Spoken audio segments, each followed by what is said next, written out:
अच्छा, last time हमने बात की थी रिग्रेशन के ऊपर।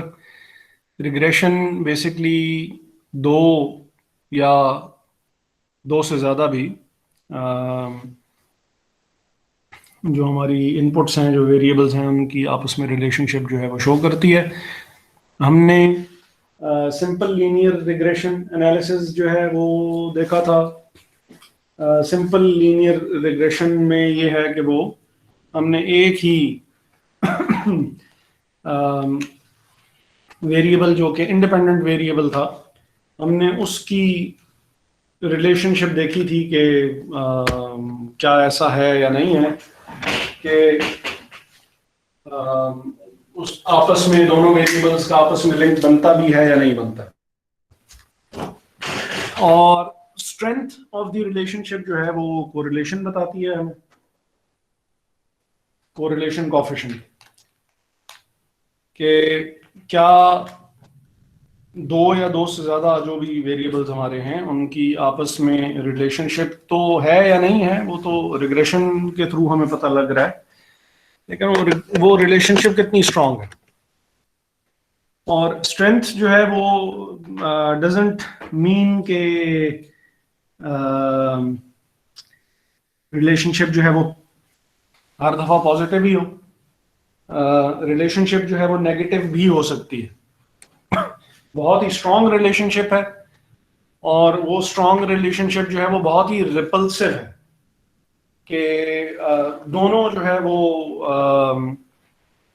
जो हमारे वेरिएबल्स हैं, they move exactly in the opposite direction. तो ये जो जो जो रिलेशनशिप है ये पॉजिटिव भी हो सकती है कि both variables are moving in the same direction. ये जो है वो नेगेटिव भी हो सकती है कि both of them are moving in the opposite direction.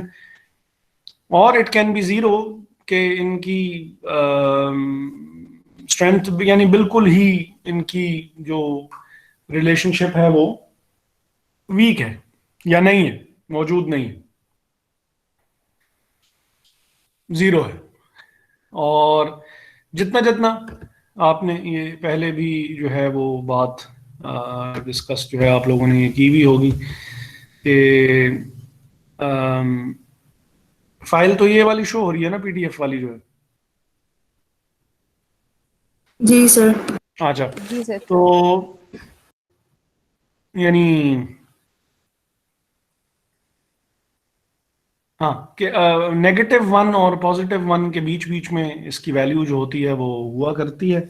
और -1 मीन्स के बिल्कुल ही 100% ऑपोजिट डायरेक्शन में जा रहा है। इफ इट्स -0.8 मीन्स तो अगर एक एक डायरेक्शन में मूव कर रहा है तो दूसरा ऑपोजिट डायरेक्शन में मूव कर रहा है, लेकिन बिल्कुल 100% ऑपोजिट डायरेक्शन में नहीं है।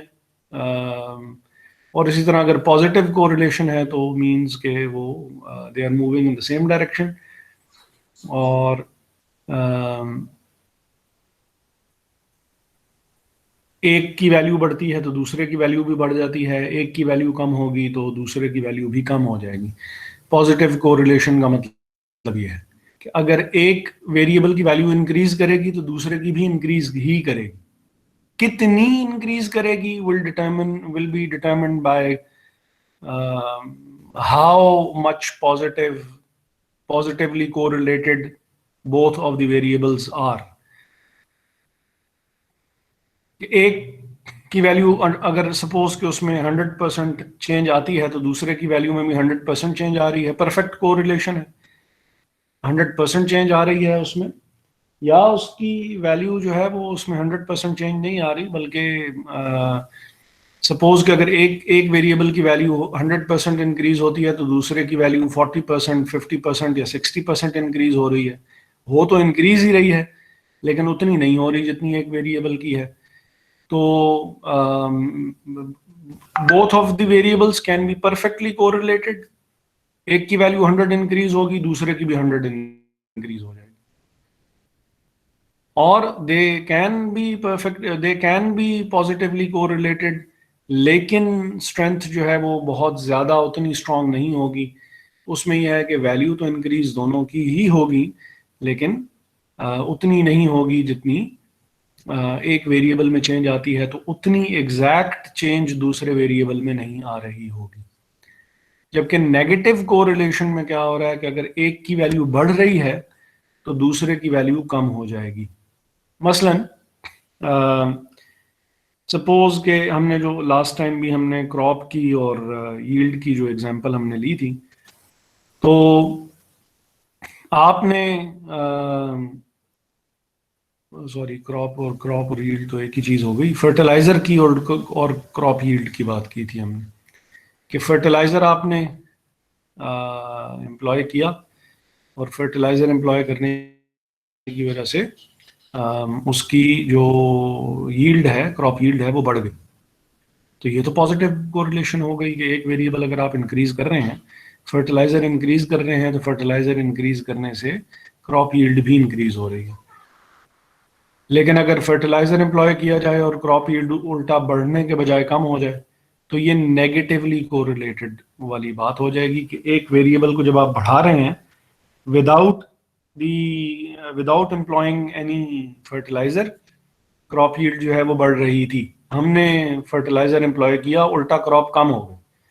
अब ये they both are negatively correlated, they both are negatively correlated. तो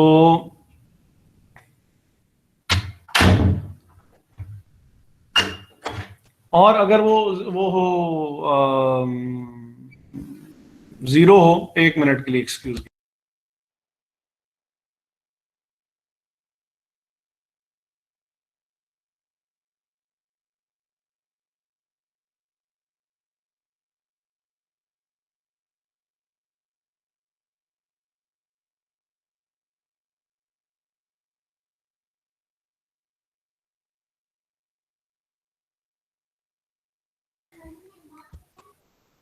अच्छा जी, तो यहां तक कोई चीज ऐसी जो कि समझ में ना आई हो? नो सर, अभी। सर मैं लेट नहीं हूँ, काइंडली रिपीट कर दे बस। कौन? मरियम तारिक। अच्छा, कहाँ से ज्वाइन किया आपने, या बिल्कुल अभी अभी ज्वाइन किया? अभी अभी ज्वाइन किया सर। अच्छा, कोरिलेशन की बात कर रहे थे और रिग्रेशन की बात हो रही थी। रिग्रेशन पे तो हमने लास्ट टाइम भी बात की थी सर। कोरिलेशन पे हमारी बात ये हो रही थी कि रिग्रेशन ये शो करती है कि क्या दो वेरिएबल्स में रिलेशनशिप है भी या नहीं है, और कोरिलेशन ये बताती है कि अगर है रिलेशनशिप तो उसमें स्ट्रेंथ कितनी है। Strength of the relationship correlation बताएगी। उसमें हमने ये बात की कि ये +1 से -1 तक जो है ये फ्लक्चुएट करती है। तो इसका मतलब है कि +1 से -1 तक अगर ये जाएगी तो बीच में 0 पे भी आएगी। तो +1 का क्या मतलब है?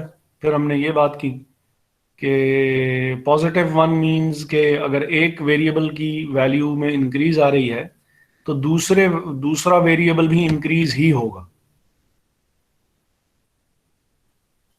अगर आप फर्टिलाइजर अप्लाई कर रहे हैं किसी भी उस पे क्रॉप के लिए, और क्रॉप यील्ड जो है वो बढ़ जाती है, पैदावार बढ़ जाती है, तो आप कहेंगे कि दोनों में पॉजिटिव कोरिलेशन है कि अगर एक वेरिएबल को हमने इंक्रीज किया है तो दूसरा वेरिएबल भी इंक्रीज हो रहा है। और नेगेटिव भी हो सकती है। उसका क्या मतलब होगा कि अगर एक वेरिएबल की वैल्यू बढ़ेगी तो दूसरे वेरिएबल की वैल्यू उल्टा कम हो जाएगी। आपने फर्टिलाइजर एम्प्लॉय किया उसके ऊपर, क्रॉप के ऊपर, और वो बजाय बढ़ने के, उसकी जो यील्ड है, जो पैदावार है, वो बढ़ने के बजाय उल्टा कम हो गई। तो अब ये नेगेटिव कोरिलेशन है कि एक एक डायरेक्शन में मूव कर रहा है, दूसरा दूसरी डायरेक्शन में मूव कर रहा है। और अगर जीरो है तो इसका मतलब है कि उनकी जो रिलेशनशिप है उसमें बिल्कुल भी कोई स्ट्रेंथ किसी किस्म की मौजूद नहीं है। क्लियर है जी? Yes, sir. Yes, अच्छा, sir. हमने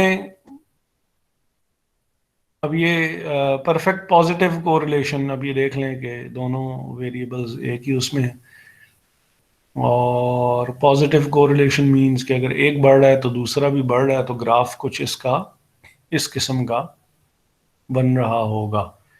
और अगर दोनों की वैल्यू बढ़ ही रही है और बिल्कुल एक ही पेस पे बढ़ रही है, एक ही रेट पे इंक्रीज हो रही है, तो they would be called perfect positive correlation between the two variables. और उसका जो ग्राफ होगा वो कुछ समवट इस किस्म का बनेगा। नेगेटिव है तो ये अब डाउनवर्ड स्लोपिंग है, और अगर वो परफेक्टली नेगेटिव नहीं है तो फिर वो कुछ सिचुएशन जो है वो इस तरह की आ रही होगी कि, एक मिनट के लिए एक्सक्यूज कीजिएगा।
अच्छा, अब ये नेगेटिव, ये डाउनवर्ड स्लोपिंग है, मींस के इनमें नेगेटिव कोरिलेशन है, और वो नेगेटिव कोरिलेशन भी परफेक्ट क्योंकि नहीं है।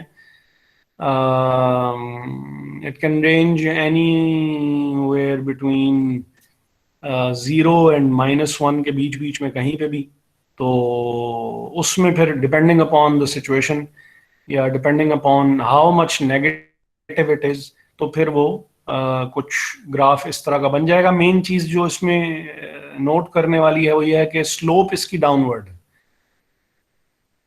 चीजें यानी नेगेटिव और उसकी तरफ जा रही हैं। पॉजिटिव की तरफ जब थी तो हमने ये देखा था कि स्लोप इसकी अपवर्ड थी। अगर परफेक्ट थी तो वो एक ही लाइन पे है, परफेक्ट नहीं भी है तो है अपवर्ड ही, लेकिन वो जरा थोड़ा सा स्कैटर्ड टाइप की ही है। लेकिन और अगर नेगेटिव वो हो तो फिर सिचुएशन जो है वो कुछ इस तरह जा रही थी। और अगर परफेक्टली नेगेटिव है तो फिर, और अनकोरिलेटेड, वो जो जीरो की बात जो है वो हम कर रहे थे कि no correlation exist between the variables, तो वो फिर बिल्कुल जो है वो जो वेरिएबल्स की वैल्यूज होंगी they will be scattered all over the place. उसमें आपको कोई वो नहीं नजर आ रहा होगा अब ये वैल्यू ये ऊपर भी जा रही है और ये नीचे भी जा रही है, तो इनकी आपस में कोई रिलेशनशिप जो है वो महसूस ही नहीं हो रही कि है भी या नहीं। ठीक है। Yes sir. Yes, sir. तो ये इसका जो था वो फॉर्मूला था कोरिलेशन कोएफिशिएंट का, और इसमें ऑब्वियसली बाकी सारी चीजें तो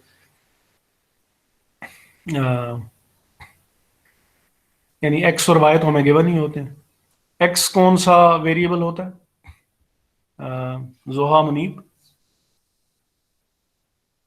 एक्स डिपेंडेंट वेरिएबल होता है या इंडिपेंडेंट वेरिएबल होता है?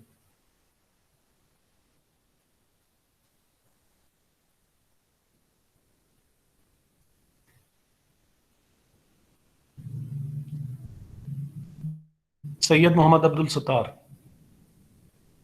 Yes sir, independent. Independent variable होता, और y जो है वो डिपेंडेंट वेरिएबल होता। x और y की वैल्यूज जो है वो गिवन ही होंगी। हमने सिंपली उन्हीं वैल्यूज से हमने कोरिलेशन कोएफिशिएंट, एक तो कोरिलेशन कोएफिशिएंट कैलकुलेट करने का ये तरीका है, एक कोरिलेशन कोएफिशिएंट कैलकुलेट करने का तरीका दूसरा भी है। वो मैं देखता हूँ कि यहाँ पे ये तो कोएफिशिएंट ऑफ डिटर्मिनेशन है। नहीं, वो यहाँ पे चले उन्होंने नहीं दिया हुआ। हम इस तरह करते हैं कि ये मैं एक पिक्चर, अभी फिलहाल हम एक क्वेश्चन देख लेते हैं और साथ में चीज ये जो है ये थोड़ी सी हमारी रिफ्रेश हो जाए। पेपर्स कब से हो रहे हैं? 25th January. 25 जनवरी से, ठीक है। नई मेल में तो 18th का लिखा हुआ है। I checked वो Zabist के academic calendar उस पे दिया हुआ। नहीं सर, एक नई मेल आई थी उसमें 18th का लिखा हुआ था। सर वैसे तो हमारा सिर्फ एक वीक रह गया जो कि नेक्स्ट वीक है, उसके बाद ही शायद हो। गैप सर नहीं आता ऑनलाइन बीच होगा में। या फिर यूनिवर्सिटी में? ऑनलाइन ही है, ओह गुड।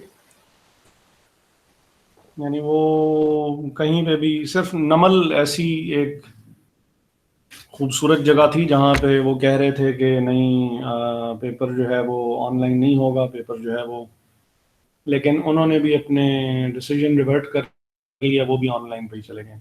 आप लोग तो पहले भी, और आपकी जो वो जो हुई है अभी मीटिंग भी एक हुई है उसमें भी उन्होंने कहा यही है कि आप लोगों के पेपर्स जो हैं वो ऑनलाइन होंगे।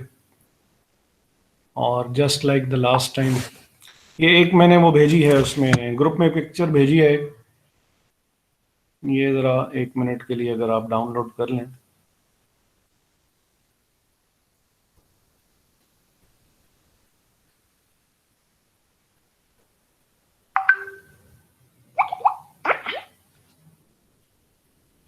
तो ये कोरिलेशन कैलकुलेट करने का एक तरीका और भी है।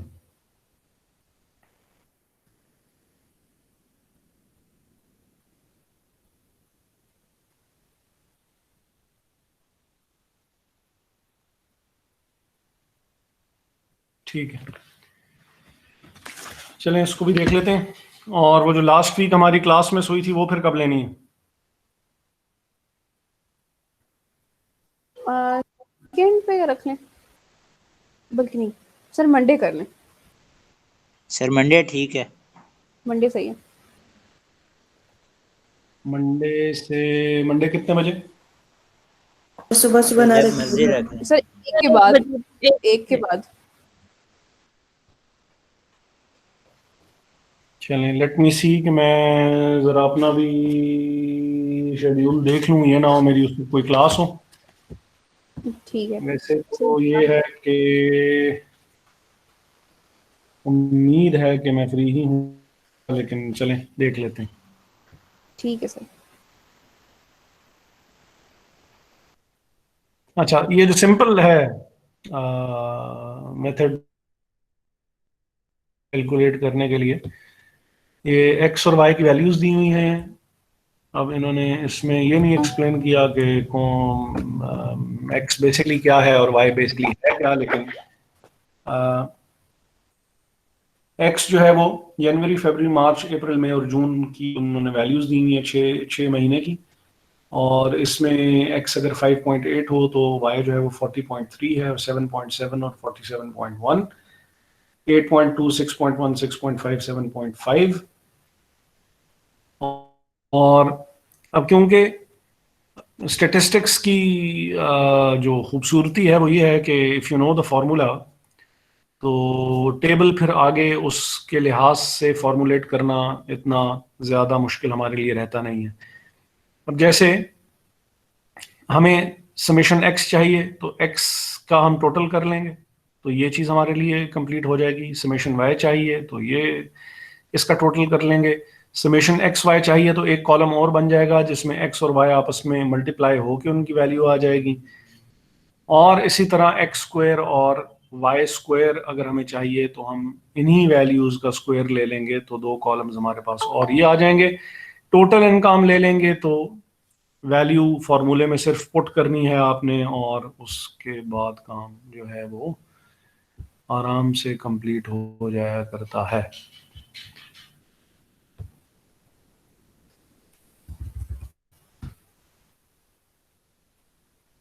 अब ये जो कोरिलेशन कोफिशिएंट आ रहा है आपके पास, ये कोरिलेशन कोफिशिएंट जो है वो 0.97 आ रहा है। 0.97 और पॉजिटिव है। 0.97 पॉजिटिव से मुराद ये है कि अगर एक वेरिएबल की वैल्यू अगर x की वैल्यू 100% इंक्रीज होती है तो y की वैल्यू जो है वो 0.97% इंक्रीज, 97% इंक्रीज होगी। और अगर ये नेगेटिव होता तो फिर ये आपस में इनकी वैल्यू जो है वो कोरिलेट ना कर रही होती। तो ये कोएफिशिएंट ऑफ डिटर्मिनेशन के ऊपर बात आप लोगों ने पहले की हुई है अपने पिछले कोर्स में? No sir. नो सर, नहीं की हुई।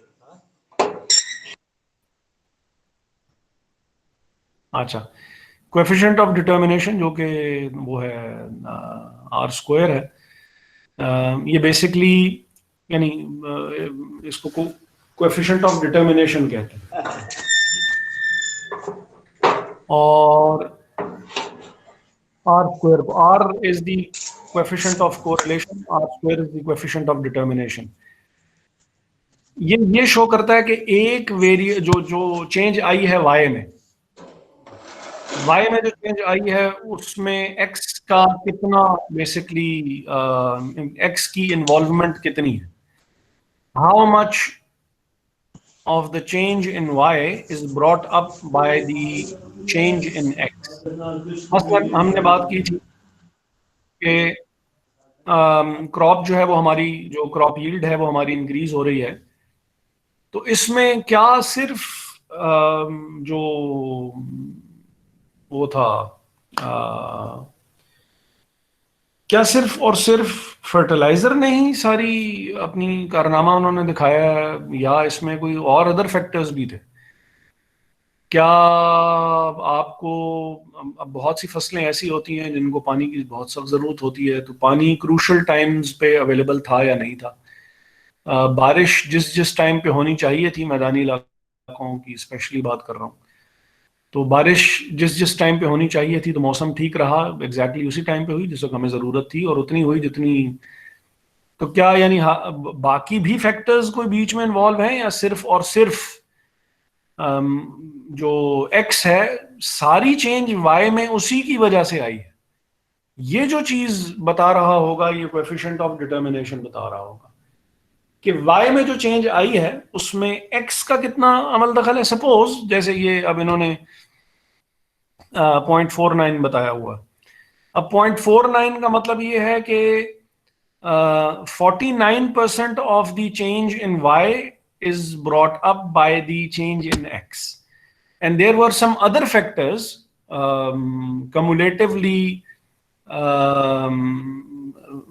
Those factors have an influence of 51%, और वो अदर फैक्टर्स फिर बहुत से हो सकते हैं।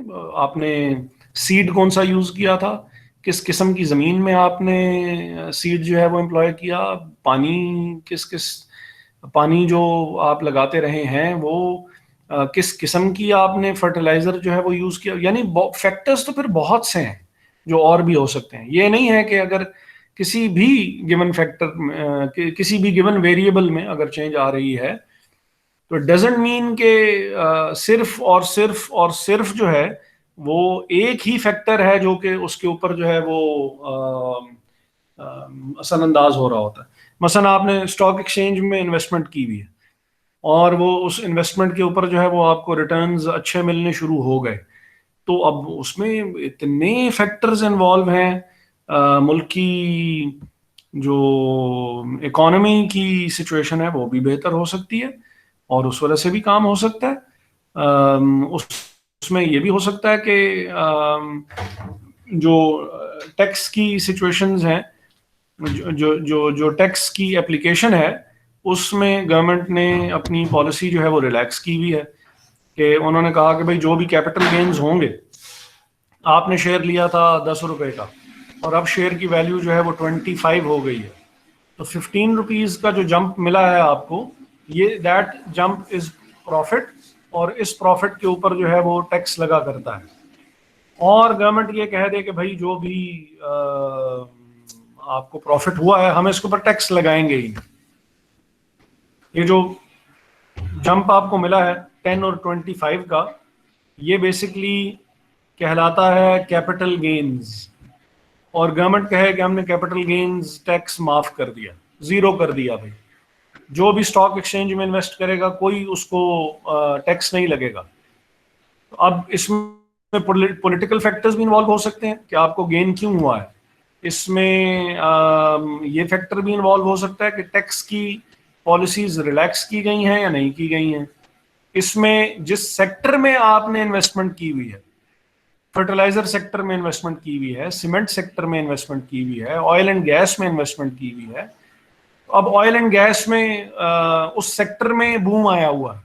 अब सीपैक की वजह से जो सीमेंट सेक्टर था, जिस वक्त तक कंस्ट्रक्शन और ये सारी चीज़ें बहुत ज़्यादा अपने उसमें हो रही थी, अब तो ज़रा काम थोड़ा सा रुका हुआ है, तो सीमेंट सेक्टर में काफ़ी जो है तो वो वो थोड़ी सी एक्टिविटी ज़्यादा बेहतर हुई हुई थी। तो अब ये भी डिपेंड करता है कि क्या आपने पैसा अपना सीमेंट सेक्टर में लगाया है या शुगर में लगाया हुआ है। तो यानी फैक्टर्स फिर बहुत से हैं, हम तो उनमें से सिर्फ एक की बात कर रहे हैं कि क्या एक्स और वाई में नंबर 1 के आपस में रिलेशनशिप है या नहीं है, और फिर हमने ये देखा कि अगर रिलेशनशिप है तो भाई कितना स्ट्रांग है, और फिर हमने ये देखा कि स्ट्रांग भी है, ये भी हमें पता लग गया, लेकिन कितनी चेंज एक्स वाई में लेके आता है। तो फिर हम क्या करेंगे कि हम कोएफिशिएंट ऑफ डिटर्मिनेशन या ये जो आर स्क्वायर है, इस आर स्क्वायर के थ्रू हम देखेंगे कि भाई कितने % चेंज जो है वो स्पेसिफिकली इस फैक्टर की वजह से आती है, और कितनी परसेंट कम्युलेटिव चेंज ऐसी है जो कि इस फैक्टर की वजह से नहीं, बल्कि there are some other factors जो कि भी इसके ऊपर जो है वो इफेक्ट डाल रहे हैं और इसको चेंज कर रहे हैं, और उनकी वजह से चेंज आ रही है। क्लियर है? Yes sir. Yes, sir.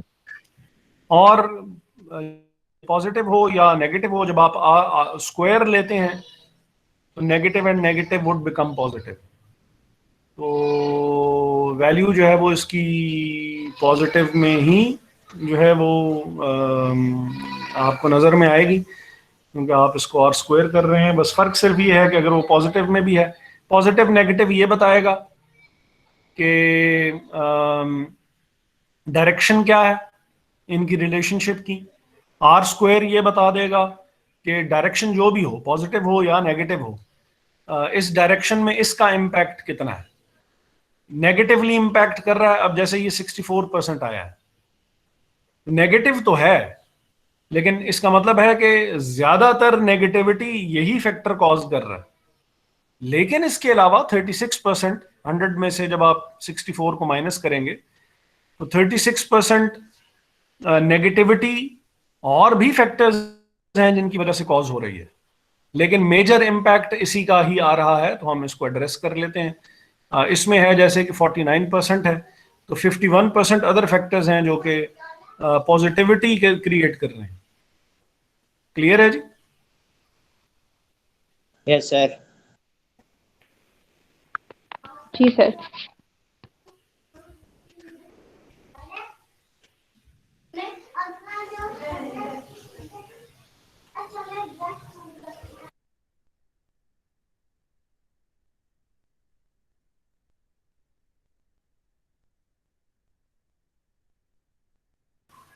एक मिनट के लिए सिर्फ एक्सक्यूज कीजिएगा, फिर इसका हम कुछ एक क्वेश्चन देख लेते हैं और उसको सॉल्व करते हैं, और फिर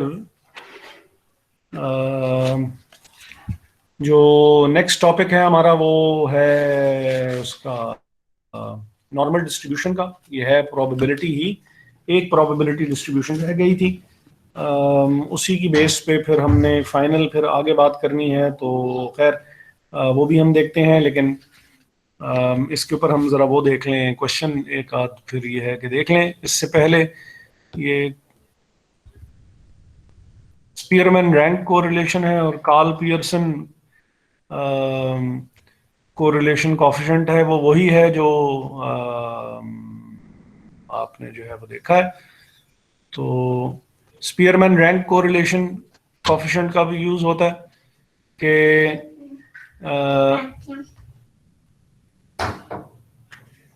it may not be possible to assign. अब जहां पे सिचुएशन कुछ इस किस्म की हो कि डाटा ऐसा हो जो कि जरा क्वालिटेटिव नेचर का हो। ब्यूटी है, इंटेलिजेंस है, अब ये सारे के सारे क्वालिटेटिव फैक्टर्स हैं।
अच्छा, जहाँ क्वालिटेटिव नेचर का डाटा हो और उसमें क्योंकि beauty, intelligence, ability to work hard, they are all relative terms. तो यहाँ पे फिर जो यानी तो फिर हम रैंक कोरिलेशन यूज करेंगे। जैसे हमने बात की थी कि एवरेज ही कैलकुलेट करनी है, लेकिन if some values are more important, यानी मीन की मैं बात कर रहा हूँ, मीन में हम क्या करते हैं, एवरेजिंग करते हैं, लेकिन जहाँ पे some values are more important than the others and they carry some sort of a weight, तो फिर हम क्या करते हैं कि हम वेटेड एवरेज मीन कैलकुलेट करते हैं। या जैसे प्रोबेबिलिटीज गिवन थी तो वहां पे भी चांसेस ऑफ अकरेंस जो थे वो डिफरेंट थे। दोनों जो भी वैल्यूज होती हैं, तो फिर हम उसकी एक्सपेक्टेड वैल्यू हमने कैलकुलेट की करके देखी थी कि हम each value of the variable को मल्टीप्लाई करते हैं उसकी रिस्पेक्टिव प्रोबेबिलिटी के साथ, और फिर जो उन सब को हम ऐड करके और हम उसकी एक एवरेज वैल्यू निकाल लेते हैं। और हमने उसमें भी बात की थी यानी कि अगर डेटा रेशोज की फॉर्म में गिवन हो, रेशो क्या होती है, एक फॉर्मूला है जो कि दो वेरिएबल्स का आपस में रिलेशनशिप जो है वो बता रहा है। मसलन एक मशहूर जो रेशो है वो नेट प्रॉफिट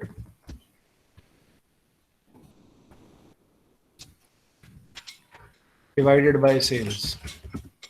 अब यहां से आप सपोज कि अगर इसका आंसर 20% आ जाता है, तो 20% का मतलब यह है कि जो भी आप सेल्स करते हैं, हर 100 रुपीज की सेल्स के ऊपर 20 रुपीज का आपको प्रॉफिट आपको मिलता है। अगर डेटा आपको रेशोज की फॉर्म में गिवन हो, डेटा रेशोज की फॉर्म में गिवन हो, तो इन दैट केस हम नॉर्मल जो मीन है, जो कि समेशन x ओवर n के थ्रू कैलकुलेट किया जाता है, नॉर्मल मीन जो है वो कैलकुलेट करना अप्रोप्रिएट नहीं होगा इन दैट केस। और फिर हम उसी के लिए मीन की फिर कौन सी टेक्निक यूज करते हैं, अदनान?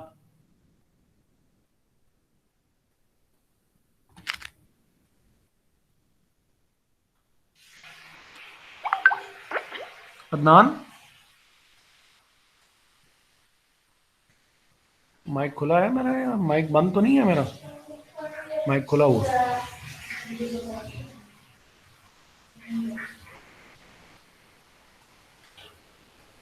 रिदा,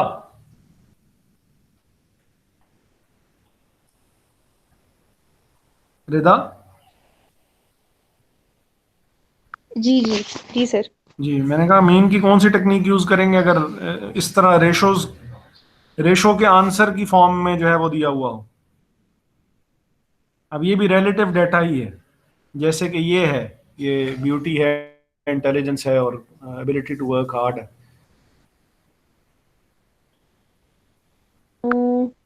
सर पता नहीं। अदनान है या नहीं है? अदनान है तो सही, लेकिन यानी बस नहीं है। अच्छा, बदीउल जमाल।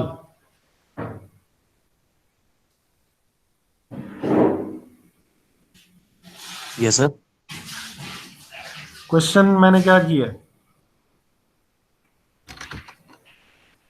सर के क्वेश्चन यही किया कि प्रोबेबिलिटी के असूलों का मुताबिक गिवन है डेटा या नहीं।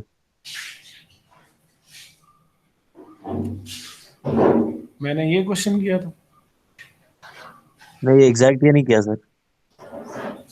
अच्छा, कौन सा हार्मोनिक, ओ सॉरी, कौन सा मीन कैलकुलेट करेंगे हम?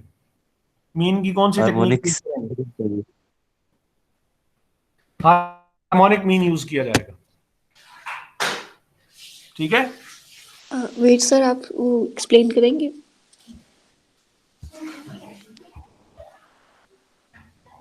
क्या चीज एक्सप्लेन करूं? Harmonic mean. Harmonic I mean didn't है? I didn't understand that one.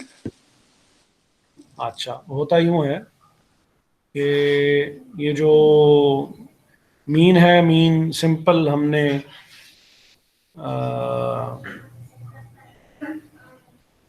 चीज़ों की एवरेज ली और उनको हम यानी तमाम की तमाम वैल्यूज़ को ऐड किया और ऐड करके और हमने उसको तमाम नंबर ऑफ ऑब्जर्वेशंस से हमने उसको कर लिया डिवाइड, तो हमारे पास उस चीज़ की एवरेज आ जाती है। अब हर दफ़ा ये जो सिचुएशन होगी ये अप्रोप्रिएट नहीं रहेगी। जैसे अभी मैंने थोड़ी देर पहले भी एग्जांपल दी थी कि बाज़ दफ़ा इस तरह होता है कि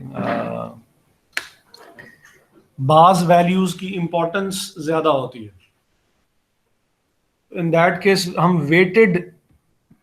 वेटेड एवरेज हम कैलकुलेट कर लेते होते हैं या वेटेड मीन कैलकुलेट कर लेते होते हैं जब कुछ वैल्यूज की इंपॉर्टेंस बाकी वैल्यूज के कंपैरिजन में ज़्यादा हो।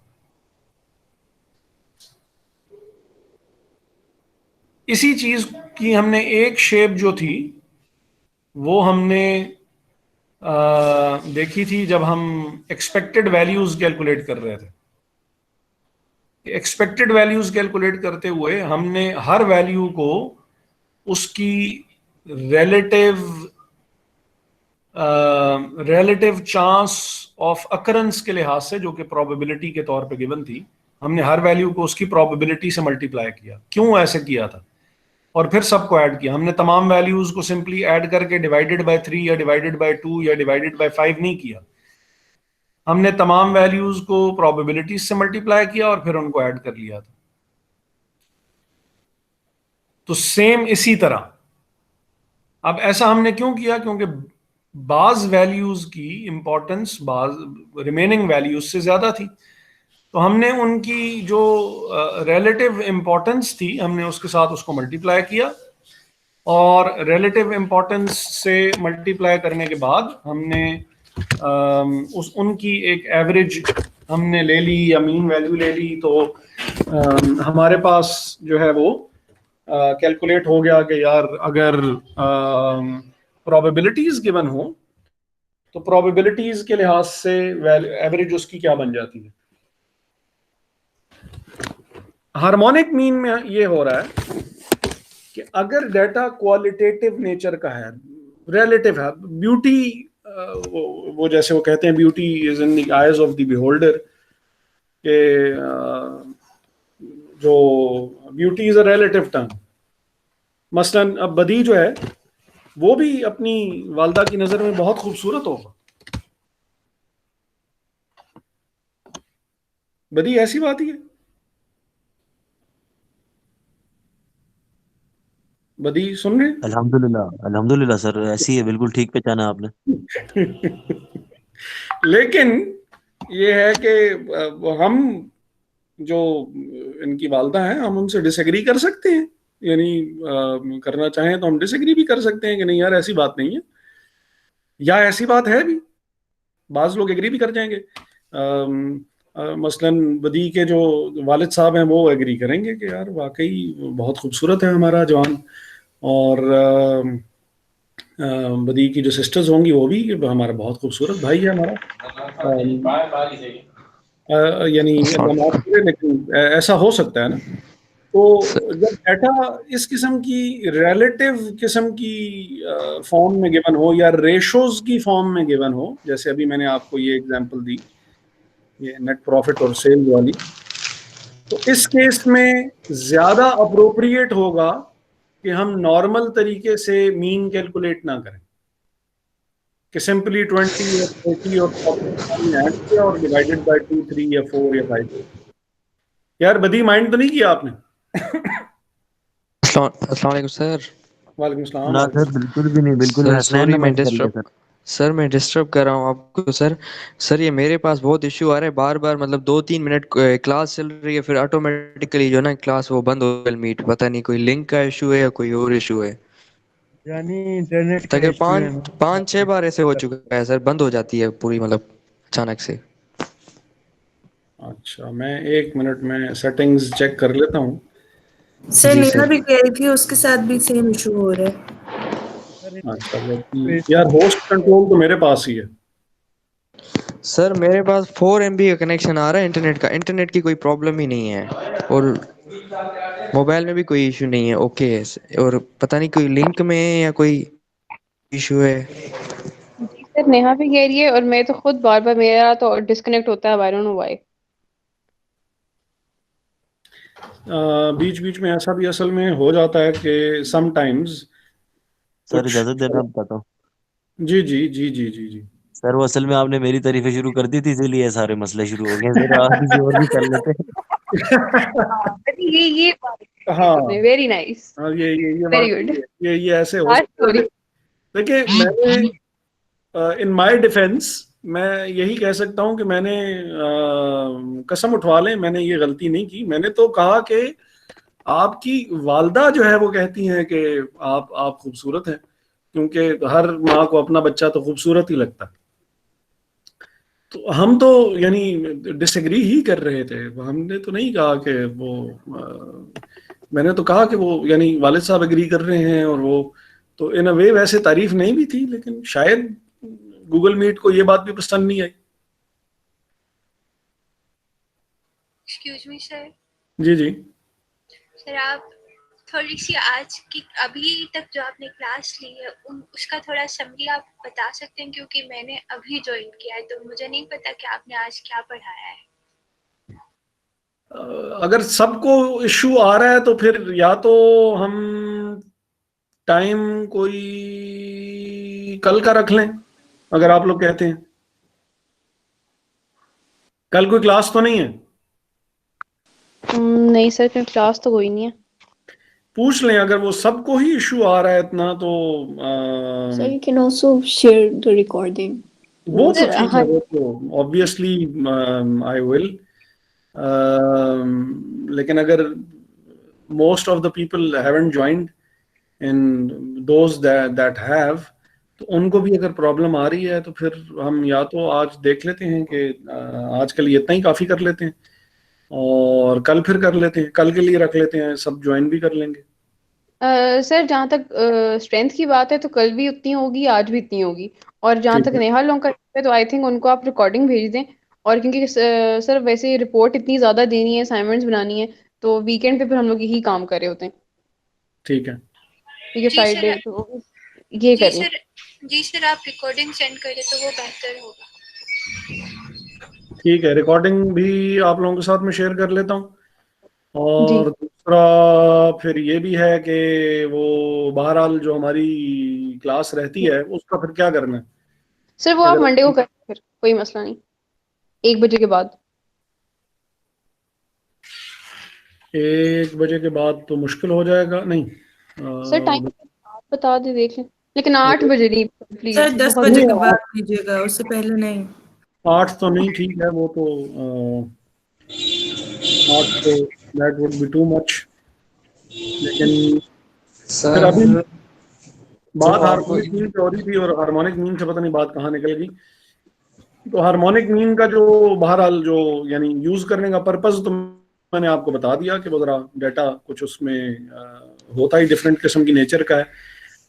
फॉर्मूला जो उसका है वो एन, वैसे तो क्या होता है समेशन एक्स ओवर एन होता है, लेकिन हार्मोनिक मीन के केस में N over N divided by 1/x की समेशन अगर आप करेंगे तो अब वो असल में इट्स काइंड ऑफ कॉम्प्लिकेटेड। तो मैं इसको गूगल पे देख लेना।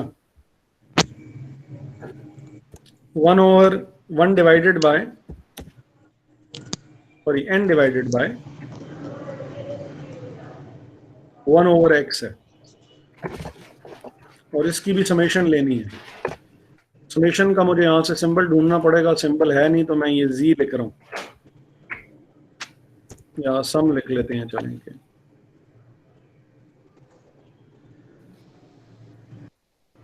पर्पस मैंने बता दिया कि क्यों हो रहा है, फॉर्मूला उसका ये है। अब ये रेसिप्रोकल क्यों कर रहे हैं हम, कि वो जो रेशोज की फॉर्म में जो डाटा था ना, हम उसको दोबारा उसकी ओरिजिनल फॉर्म में कन्वर्ट करने के लिए, मैथमेटिकल चीज है जरा थोड़ी सी ये, लेकिन बहरहाल उसको दोबारा वापस अपनी ओरिजिनल हालत में ले जाने के लिए ये काम किया जा रहा है। ये जो n divided by summation 1/x जो है, ठीक है। ये किन्होंने क्वेश्चन किया, जिन्होंने क्वेश्चन किया था उनको समझ में आ गई है? Yes sir, thank you. अच्छा, तो ये स्पीयरमैन रैंक कोरिलेशन है। अ,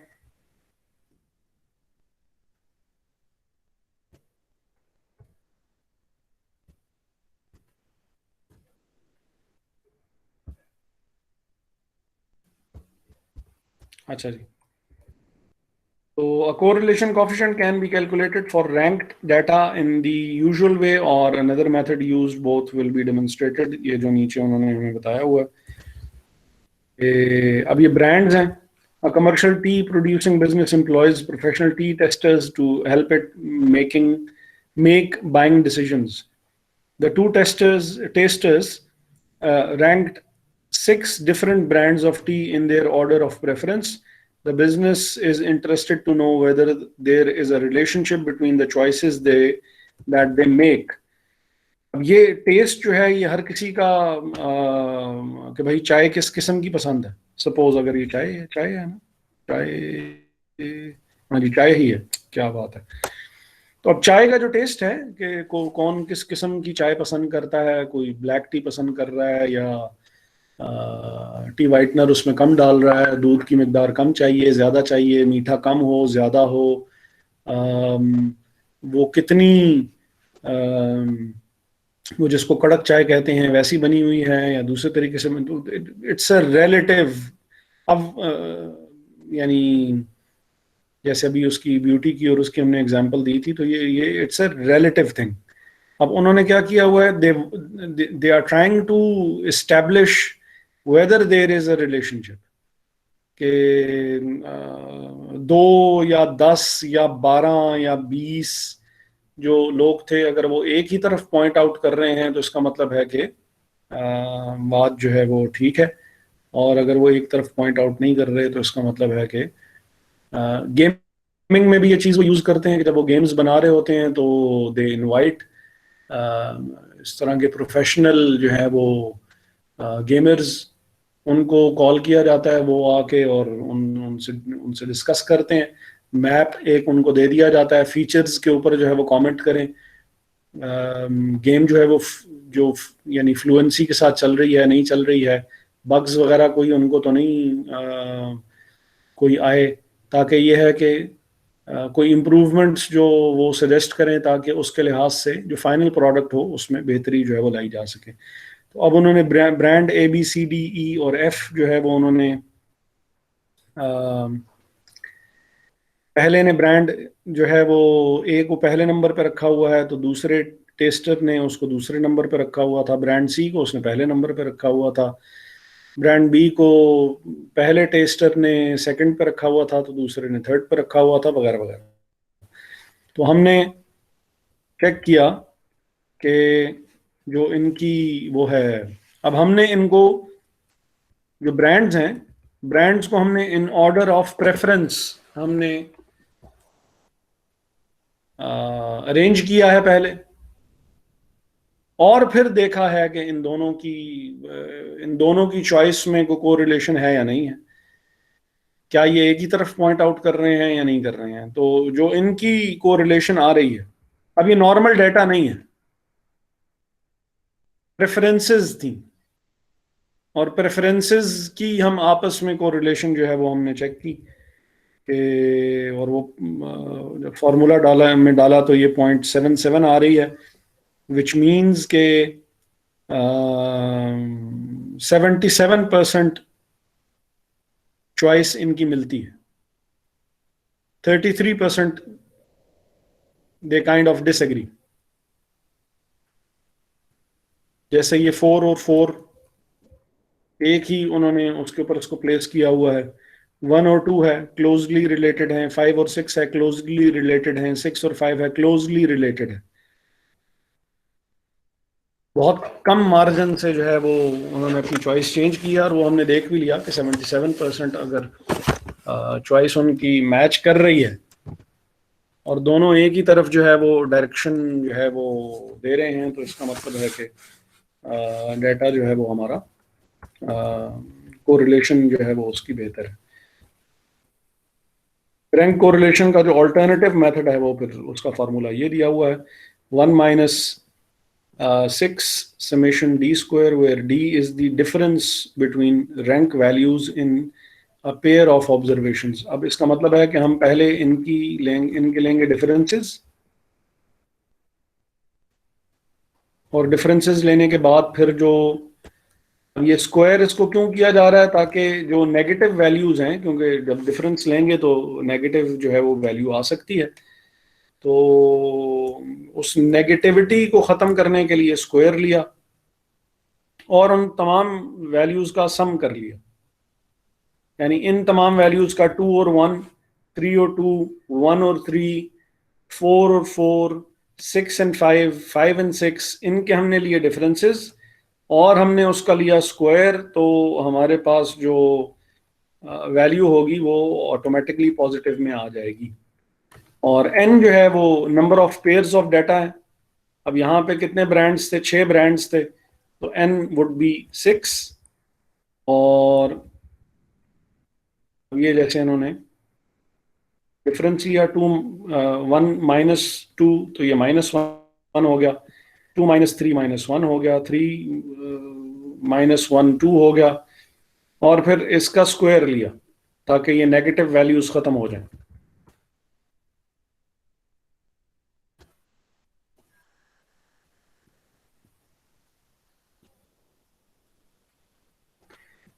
होपफुली सिंपल है, इसमें प्रॉब्लम या कोई ऐसी चीज नहीं है जो कि समझ में ना आई हो आप लोगों को।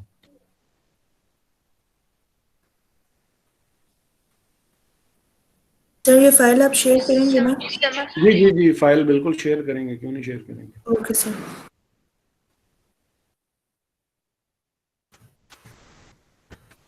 यहां तक बहरहाल कोई ऐसी बात जो कि समझ में ना आई हो। समझ आ गया सर, यस सर समझ आ गया। ठीक है,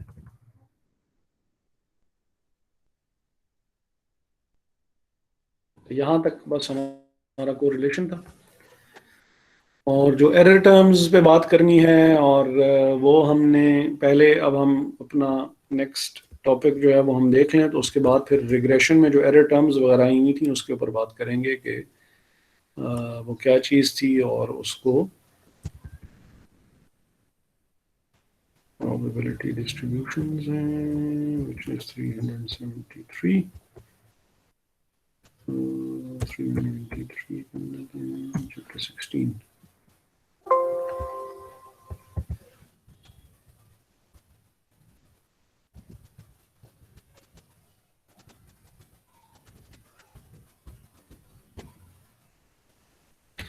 नॉर्मल प्रोबेबिलिटी डिस्ट्रीब्यूशन, इससे पहले हमने जो प्रोबेबिलिटी, एक तो हमने जो बेसिक प्रोबेबिलिटी थी वो तो हमने खैर पढ़ी ही थी।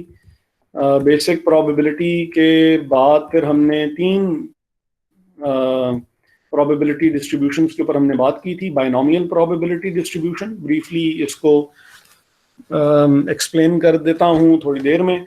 हाइपर जियोमेट्रिक प्रोबेबिलिटी डिस्ट्रीब्यूशन थी, पाइथन प्रोबेबिलिटी डिस्ट्रीब्यूशन थी।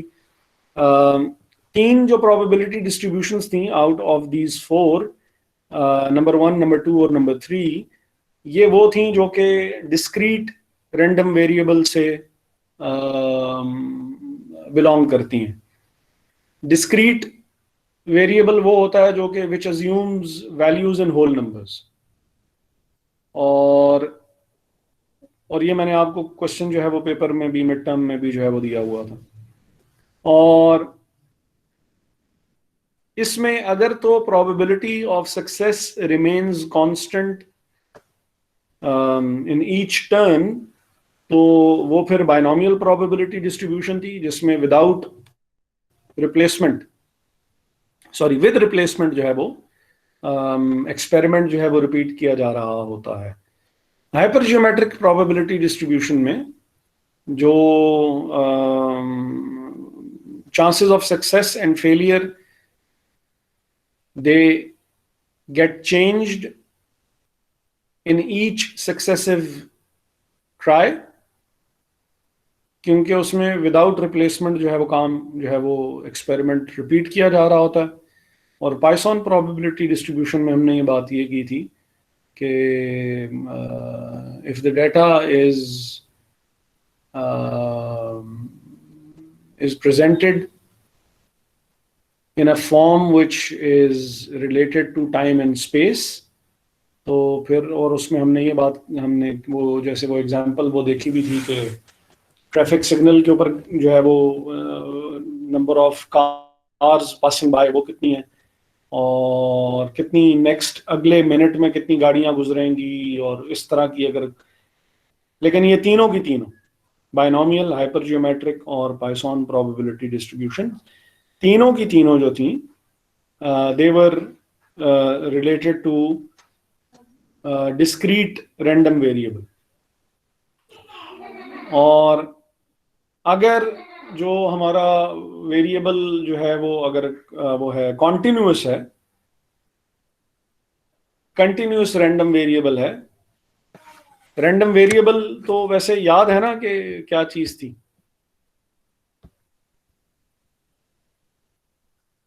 मरियम, तारिक बताएंगी। रैंडम वेरिएबल क्या चीज थी? सर अभी नहीं याद आ रहा। ईमान फातिमा, बल्कि नहीं, इब्रार अली खान।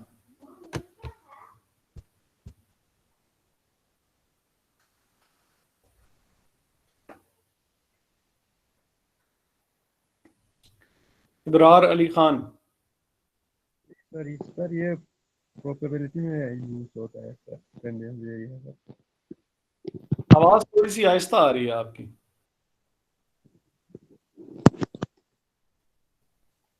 अब आ रही है सर? हाँ जी, हाँ जी। सर ये प्रोबेबिलिटी में यूज होता है सर। ठीक है। आपको हुआ था कोरोना? जी सर जी।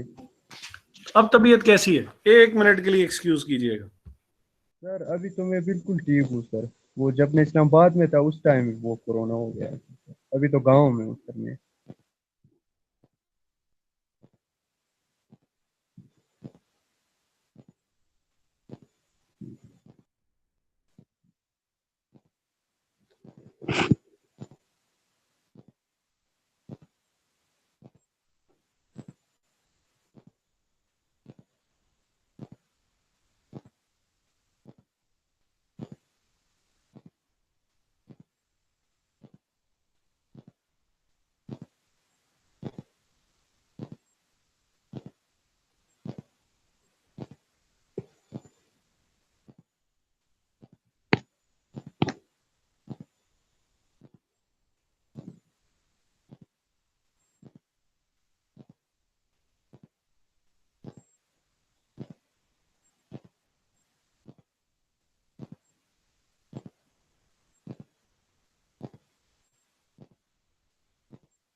अच्छा जी, तो रैंडम वेरिएबल ये था कि अ रूल विच असाइंस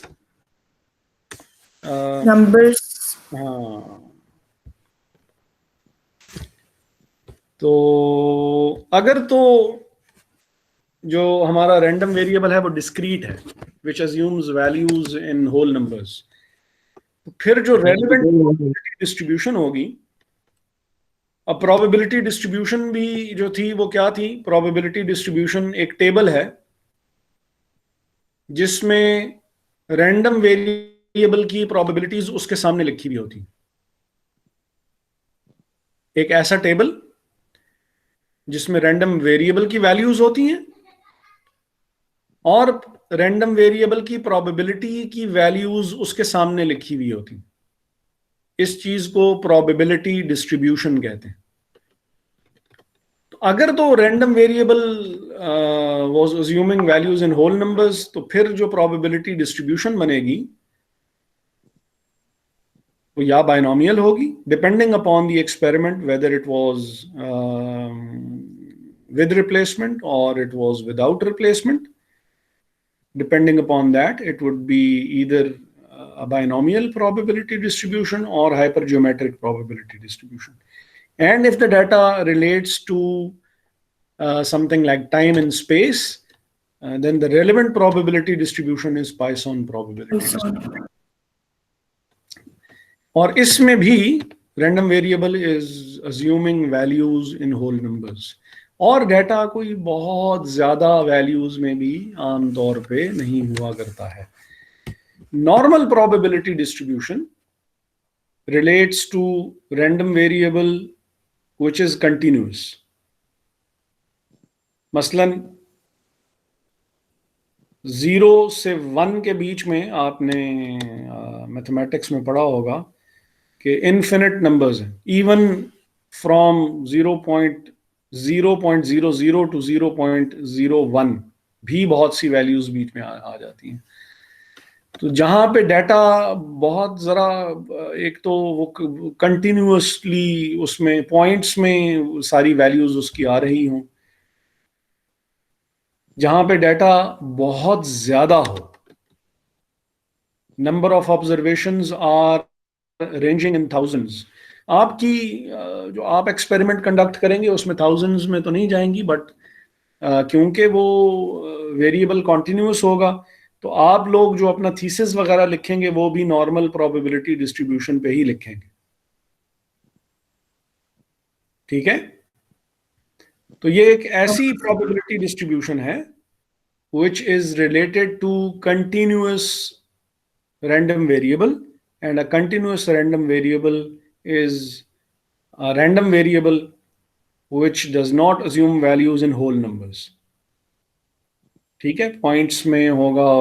और फिर हमने ये बात भी कर ली कि यूजुअली नंबर ऑफ ऑब्जर्वेशंस जो होती हैं इसमें वो भी बहुत ज़्यादा होती हैं। और फिर हमने ये भी देख लिया कि रैंडम वेरिएबल क्या है, और हमने ये भी देख लिया कि प्रोबेबिलिटी डिस्ट्रीब्यूशन भी क्या है। तो नॉर्मल जो डिस्ट्रीब्यूशन है, this is the most widely used frequency distribution. Research में तो खैर इसका बहुत ही ज़्यादा जो है वो यानी इम्पोर्टेंट इसकी इनपुट है बहुत ज़्यादा ही। अब हाइट्स हैं, जैसे अब इन्होंने एग्जांपल दी हुई है कि कंटिन्यूस वेरिएबल में क्या क्या हो सकता है। तो Heights of the people, obviously Heights जो हैं वो बहुत स्मॉल मार्जिन से भी चेंज हो सकती हैं। क्रॉप यील्ड्स में भी सेम यही काम हो सकता है कि जो उसका जो वेट है वो चेंज हो सकता है। Petrol consumption, dimensions of mass produced articles, और इसी तरह की जो बाकी जो डाटा है वो सारा इसमें। The normal distribution is constructed from a complex equation which is, अच्छा खैर वो तो लेकिन जो मेन इसकी कैरेक्टरिस्टिक्स हैं अभी हम देख भी लेते हैं। वो ये है कि जब आप नॉर्मल डिस्ट्रीब्यूशन को, तमाम वैल्यूज़ को, जो भी आपको प्रोबेबिलिटी डिस्ट्रीब्यूशन में जो भी वैल्यूज़ होंगी, जब आप उन वैल्यूज़ को ग्राफ पे प्लॉट करेंगे तो एक बहुत सिमेट्रिकल बेल शेप की तरह की वो बन जाएंगी। यानी इस तरह की शेप बन जाएगी जब आप उसको इन वैल्यूज़ को, जो कि आपको नॉर्मल प्रोबेबिलिटी डिस्ट्रीब्यूशन में वैल्यूज़ हैं, आप जब उनको ग्राफ पे प्लॉट करेंगे तो वो ग्राफ पे यूजुअली, अभी थोड़ी देर पहले, अब मैं नहीं चाहता कि मैं उसको चेंज करूं, हमने वो देखा था कि जब हमने ग्राफ पे प्लॉट किया था तो वो एक स्ट्रेट लाइन बन रही थी, इधर अपवर्ड स्लोपिंग या डाउनवर्ड स्लोपिंग। यूजुअली क्या होता है रिग्रेशन। जी जी, कोई क्वेश्चन है? No sir. अच्छा, तो अभी हमने थोड़ी देर पहले ये देखा था कि, और हमने उसमें भी रिग्रेशन में भी देखा कि जब हम ग्राफ पे उनको वैल्यूज को ज्वाइन करते हैं तो वो एक स्ट्रेट लाइन बन जाती है। नॉर्मल प्रोबेबिलिटी डिस्ट्रीब्यूशन में ये काम नहीं हो रहा होगा कि जो वैल्यूज देंगे, रैंडम वेरिएबल की वैल्यूज होंगी एक कॉलम में, और जो प्रोबेबिलिटीज होंगी उसकी वैल्यूज होंगी एक और कॉलम में। और जब आप इनको ग्राफ पे प्लॉट करेंगे एक्स और वाई एक्सिस पे, तो वो स्ट्रेट लाइन नहीं बनती, ना वो डाउनवर्ड स्लोपिंग स्ट्रेट लाइन बनती है, ना वो अपवर्ड स्लोपिंग स्ट्रेट लाइन बनती है, बल्कि वो एक बेल शेप की एक कर्व बन जाती है जब आप उनको पॉइंट्स को ज्वाइन करते हैं। एक तो ये बता रहे हैं कि भाई ये मेन जो इसकी कैरेक्टरिस्टिक है कि जब आप वैल्यूज को प्लॉट करें तो it becomes a symmetrical bell shaped curve. Both tails of the distribution approach but never meet the horizontal axis. अब ये जो यहाँ पे आ गया, अच्छा नीचे ही दी हुई है यार value. They approach but never touch the horizontal axis. फिर it is described by its mean। अच्छा, अब ये जितनी ये वैल्यूज क्लोजली रिलेटेड होंगी ना, जितनी इनकी कोरिलेशन ज्यादा स्ट्रांग होगी, उतनी ही आपको ये जो कर्व की जो इसका टॉप है, वो उतना ही आपको ज्यादा, अगर values are very closely related तो इसकी जो जो जो इसका टॉप होगा वो ज्यादा उठा हुआ होगा। और अगर डेटा जो है वो बहुत सिमेट्रिकल है तो फिर ये जो इसका जो टॉप होगा वो इतना ज्यादा जो है वो उठा हुआ नहीं होगा जितना यहाँ पे आपको नजर आ रहा है। It is described bye it's mean. ये जो क्वेश्चंस होंगे, क्वेश्चन में आपके लिए आसानी ये होगी कि मीन वैल्यू जो होती है, जो म्यू के तौर पे जो है वो गिवन होती है, ये क्वेश्चन में गिवन होती है, और जो स्टैंडर्ड डिविएशन होती है वो स्टैंडर्ड डिविएशन भी क्वेश्चन में पहले से गिवन होती है, आपको अलहदा से कैलकुलेट करनी नहीं पड़ती है। The area under the normal curve represents probability and so it totals 1।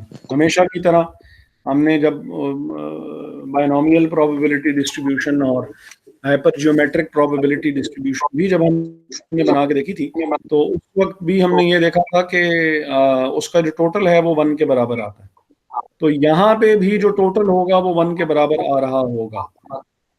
Obviously जब आप तमाम की तमाम प्रोबेबिलिटीज को टोटल करेंगे तो वो 1 आना चाहिए। और हमने उसमें भी ये देखा था कि अगर 1 आ रहा है तो इसका मतलब है कि जो हमने कैलकुलेशंस की हैं वो ठीक है, और अगर वो 1 नहीं आ रहा तो फिर इसका मतलब है कि कोई गड़बड़ की है हमने और हमारी वैल्यूज इस वजह से ठीक नहीं आई है। The same area of all normal distributions lie within the same number of standard deviations from the mean। अब ये बात जो है वो अभी हम थोड़ी देर में इसको जरा थोड़ा सा मजीद डिटेल में वो देख लेते हैं। ब्रीफली जल्दी से एक बार फिर रिकैप कर रहा हूँ। Normal probability distribution continuous variable random variable से रिलेट करती है। नंबर ऑफ ऑब्जर्वेशंस बहुत ज़्यादा अकोमोडेट करने का की कैरेक्टरिस्टिक है इसके अंदर।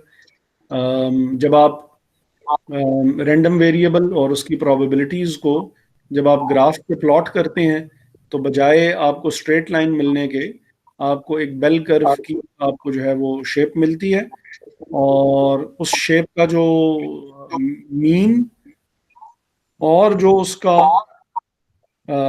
जो स्टैंडर्ड डिविएशन है, ये दोनों चीज़ें जो हैं वो आपको पहले से गिवन हुआ करती हैं। मज़ीद जो इसकी प्रॉपर्टीज़ हैं, अच्छा, ये इसका टेबल भी गिवन होता है जिसमें आपको प्रोबेबिलिटी हर पॉइंट की कैलकुलेट करने की ज़रूरत नहीं पड़ती, बल्कि वो टेबल सा होता है। टेबल में ये तमाम जो रैंडम वेरिएबल की प्रोबेबिलिटीज़ हैं वो गिवन होती हैं। आप लोगों को मैंने ये टेबल्स थे, ये टेबल्स बहुत पहले भेज दिए थे, तो वो भी आप देख लीजिए। ठीक है,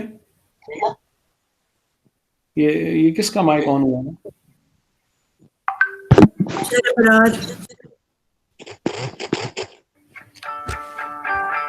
एक मिनट के लिए एक्सक्यूज कीजिएगा।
अच्छा जी, सॉरी।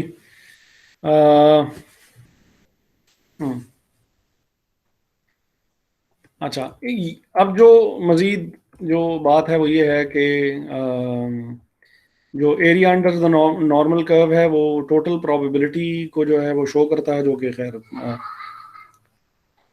50% ऑफ द प्रोबेबिलिटी विच वो आपकी right side of the curve पे लाए करेगी, और 50% प्रोबेबिलिटी जो होगी वो आपकी left side of the equation पे फॉल करेगी। अब ये जो यहाँ पे बात उन्होंने बताई हुई है, the area under the normal curve represents probability, the distribution is symmetrical, so 50% of the area under the normal curve is to the left and 50% is to the right. For any normal curve, the area under the curve between mean and a given number of standard deviation from the mean is always the same proportion of the total area. Or every normal curve can be fitted to a standard curve for which tables have been constructed to show the percentage contained in an area between the mean and the number of standard deviations from the mean, जिसको हम z value कहते हैं। अब जो यहाँ पे वो हैं जो प्रोबेबिलिटीज हैं इसकी, वो उन्होंने ये बताई हुई हैं कि एक तो उन्होंने ये बताया कि जो नॉर्मल कर्व के नीचे का जो 50% है वो right side of the curve पे, टॉप से राइट साइड पे 50% एरिया होगा, टॉप से लेफ्ट साइड पे भी 50% एरिया ही होगा if the curve is symmetrical. अब ये एक बहुत बड़ा इफ है, क्योंकि हम खैर अभी उस तरफ तो हम नहीं जाएंगे, उसमें कि कर्व जो है वो अगर सिमेट्रिकल ना हो तो फिर ये डिस्ट्रीब्यूशन या ये कैसे हो सकती है। तो बहरहाल वो अगर टाइम मिला तो हम चलें उसको भी देख लेंगे, लेकिन फिलहाल के लिए for the time being we'll assume कि कर्व इज सिमेट्रिकल, सिमेट्री है उसके अंदर, और 50% of the area is to the right side of the top and 50% of the area is to the left side of the top. और अब इसमें जो 34.16% of the area within each half of all the normal curves lies between the mean and one standard deviation from the mean. अब standard deviation क्या हो सकता है? Standard deviation हमने बात की थी कि मीन से कितनी वैल्यू डिविएट कर सकती है, कितनी हट सकती है। तो मीन वैल्यू से स्टैंडर्ड डिविएशन अगर 1 पॉइंट की हो तो ये जो 1 पॉइंट की जो स्टैंडर्ड डिविएशन है इसमें 34.1% एरिया नॉर्मल कर्व का आता है एक साइड पे, और 34.1% एरिया आता है अगर नेगेटिव में 1, वो स्टैंडर्ड डिविएशन जो है वो 1 का मतलब यही है कि पॉजिटिव 1 भी हो सकती है और नेगेटिव 1 भी हो सकती है। तो पॉजिटिव साइड पे भी जो है वो 34.1% एरिया होगा और नेगेटिव साइड पे भी 34.1% एरिया होगा। अगर तो स्टैंडर्ड डिविएशन जो है वो 2 तक जो है वो चली जाए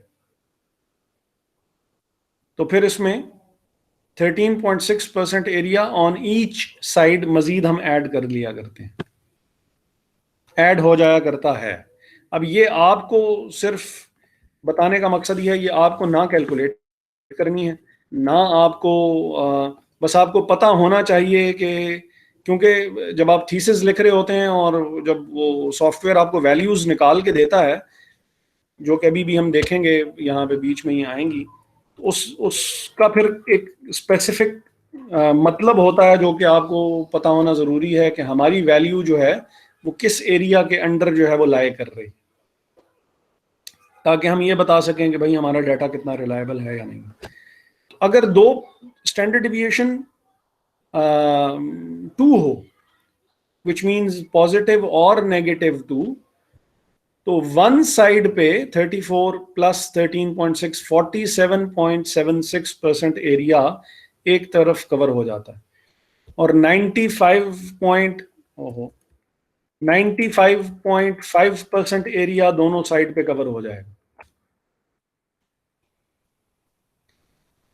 कहने का मतलब ये है कि अगर आपके डाटा में स्टैंडर्ड डिविएशन 2 की है, इसका मतलब है कि डाटा आपका कॉम्पैक्ट है, majority of the values are covered by observations that you have made.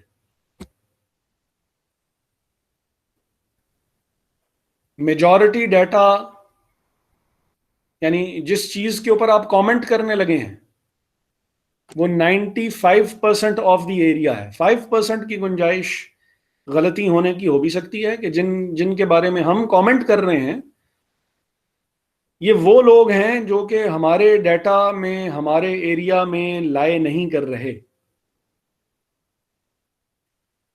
लेकिन जो हम प्रोबेबिलिटीज देख के कमेंट करने लगे हैं it will be applied on majority of the observations. ज्यादातर लोगों पे ये बात एप्लीकेबल हो जाएगी। आउट ऑफ 100 95.5% लोगों पे ये बात एप्लीकेबल है। इसका मतलब है कि it's a very reliable data अगर सिचुएशन इस किस्म की हो तो। On either side 2 standard deviation. हाँ, और आपका डाटा रिलायबल इसलिए भी है क्योंकि उसमें स्टैंडर्ड डिविएशन जो है वो मैक्सिमम भी हो जाए तो 2 पॉइंट्स की स्टैंडर्ड डिविएशन है उसमें। बात 2 पॉइंट्स ऊपर या 2 पॉइंट्स नीचे आ जाएगी, इससे ज्यादा बात और ऊपर जा नहीं रही है। अभी जो 95.5% है ये 2 स्टैंडर्ड डिविएशंस तक इसमें डाटा जो है वो कवर हो जाएगा। सर जी जी सर नहीं समझ आई, प्लीज रिपीट कर दें। सर ये एम्पिरिकल रूल है? हाँ जी हाँ जी हाँ जी हाँ जी। और ये जो रूल एम्पेरिकल जो है वो इसलिए क्योंकि वो जो हमने ऑब्जर्वेशंस कैलकुलेट की हुई हैं प्री डिटरमिन्ड पहले से, जो इसका फॉर्मूला है ना, ये जरा थोड़ी बात वो मैं वही कह रहा हूं कि अगर इसकी डिटेल में चले जाएं तो it goes beyond the scope of your syllabus, कि ऐसा अगर है तो ऐसा क्यों है। लेकिन जो ऑब्जर्वेशंस पहले से जो कैलकुलेट करके उन्होंने जो प्रोबेबिलिटीज कैलकुलेट करके दी हुई हैं, तो it will always be like that.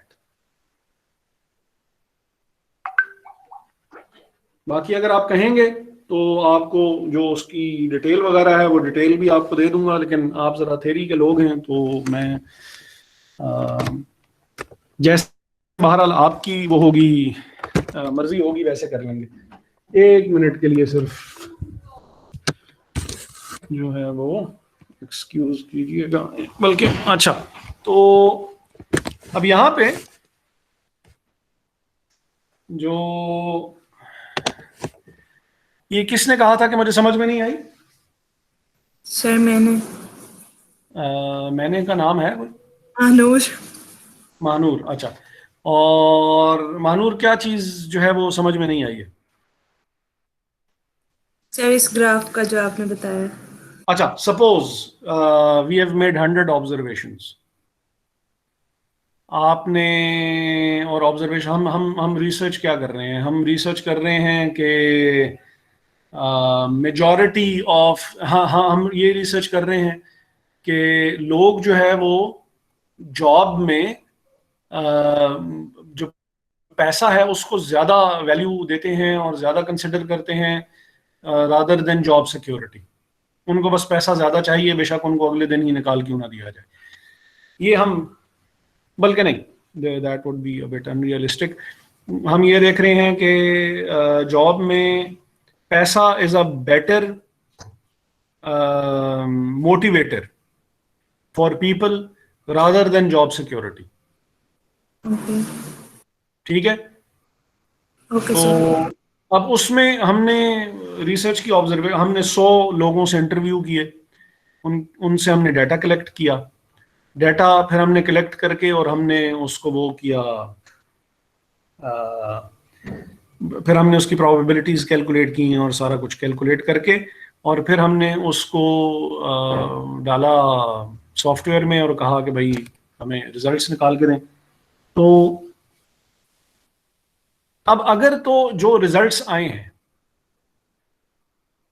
अगर उसमें स्टैंडर्ड हमने कहा कि भाई ठीक है, कितनी इसमें डाटा में मिस्टेक बर्दाश्त की जा सकती है, तो वो 2 पॉइंट्स की थी, 2 स्टैंडर्ड डिविएशन तक की है कि एक्सेप्टेबल है, कि बात थोड़ी बहुत ऊपर नीचे हो सकती है लेकिन थोड़ी बहुत, और ज्यादा बहुत ज्यादा स्टैंडर्ड डिविएशन ज्यादा नहीं होनी चाहिए। स्टैंडर्ड डिविएशन का मतलब ये है कि मीन वैल्यू से, एवरेज वैल्यू से बात हमारी कितनी पॉजिटिव या नेगेटिव जा सकती है।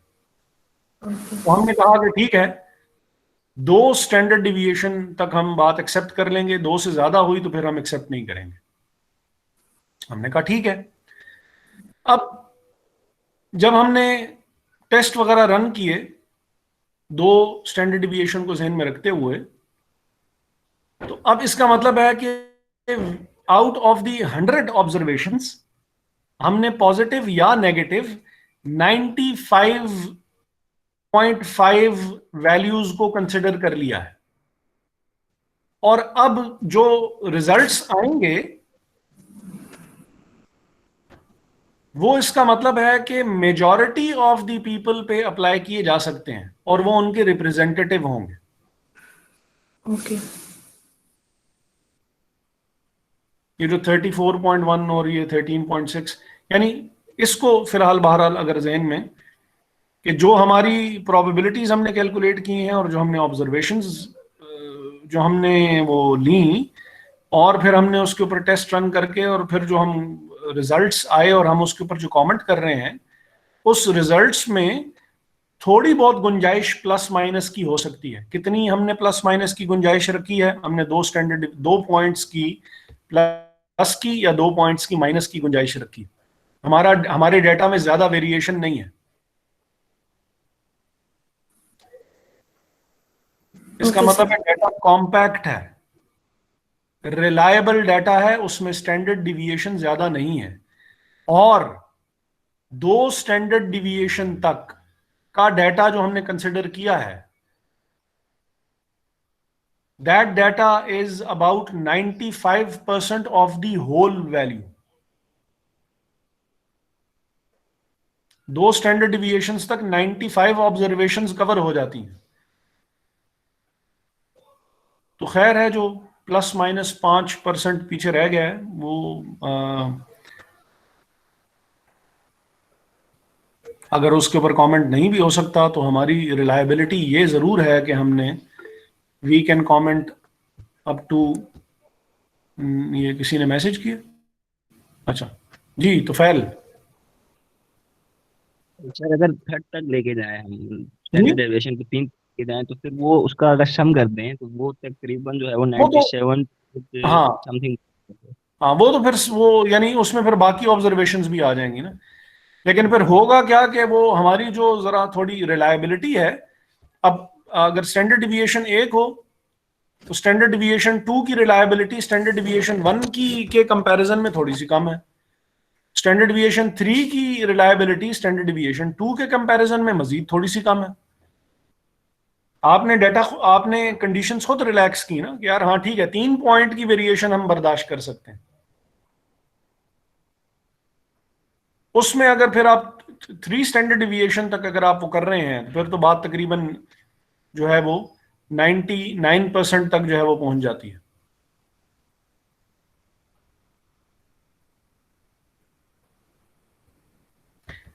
अब इसको सिग्निफिकेंस लेवल और वो कहते हैं, ये जब हम चीज जो इससे अगला टॉपिक है जो कि इससे काफी हद तक रिलेटेड है, जो कि हमारा स्टैटिस्टिकल इन्फ्रेंस का टॉपिक है, जिसके नाम पे आपका ये सब्जेक्ट जो है वो बेसिकली रखा गया है।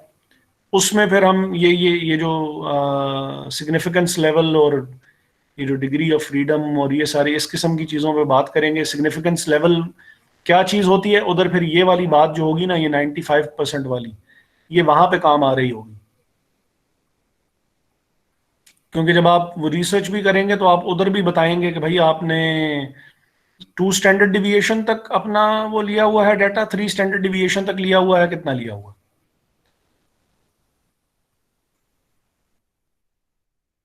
ताकि जो भी आपका सुपरवाइजर या वो बंदा जो जिसको आपने जाके और वो जिसके सामने थीसिस डिफेंड करना है आपने, तो दे शुड नो के वो क्या है, डाटा इसने कितना लिया हुआ है, इसके इसमें डाटा में वेरिएशन कितनी है, रिलायबिलिटी इसकी डाटा की कितनी है।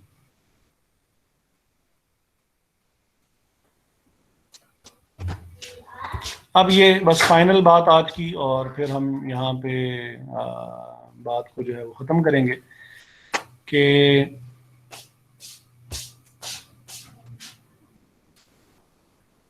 अगर लाइन जो है वो यहाँ पे ड्रॉ की जाए 1.96 स्टैंडर्ड डिविएशन पे, तो बजाय 47.76 के ये तकरीबन 47.5% एरिया कवर कर लेता है। 1.96 स्टैंडर्ड डिविएशन पे 47.5% एरिया कवर हो जाता है। और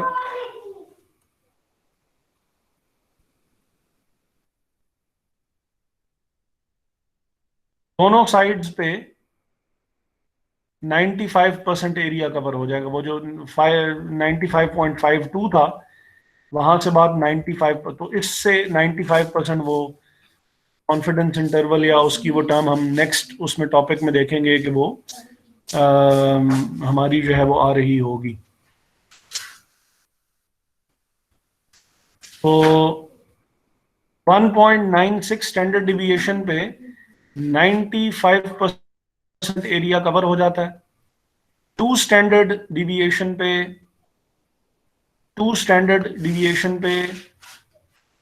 95.52% एरिया जो है वो आपकी ऑन ईदर साइड नहीं, sorry, on both sides combined आपका जो है वो कवर हो जाएगा।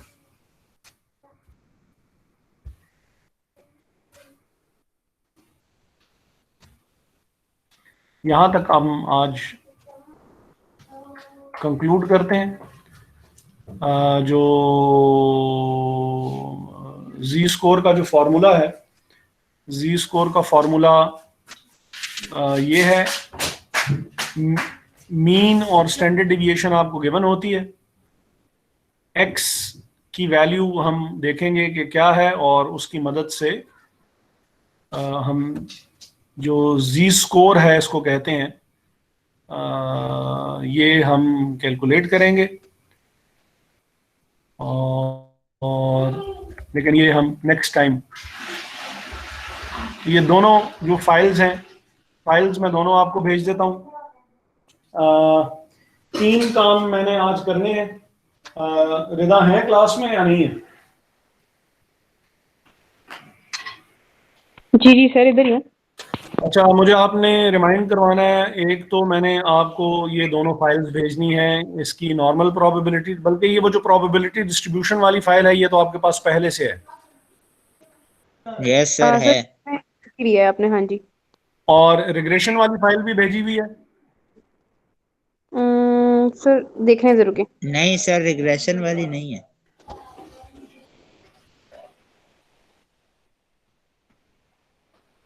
रिग्रेशन नहीं है? नहीं सर। रिग्रेशन और कोरिलेशन मैंने भेजनी है। रिग्रेशन और कोरिलेशन के क्वेश्चंस हैं जो कि मैंने आपको भेजने हैं। ठीक है। ठीक है। और जी एक और पता नहीं क्या काम था। हाँ, लेक्चर है, लेक्चर शेयर करना है आप लोगों के साथ।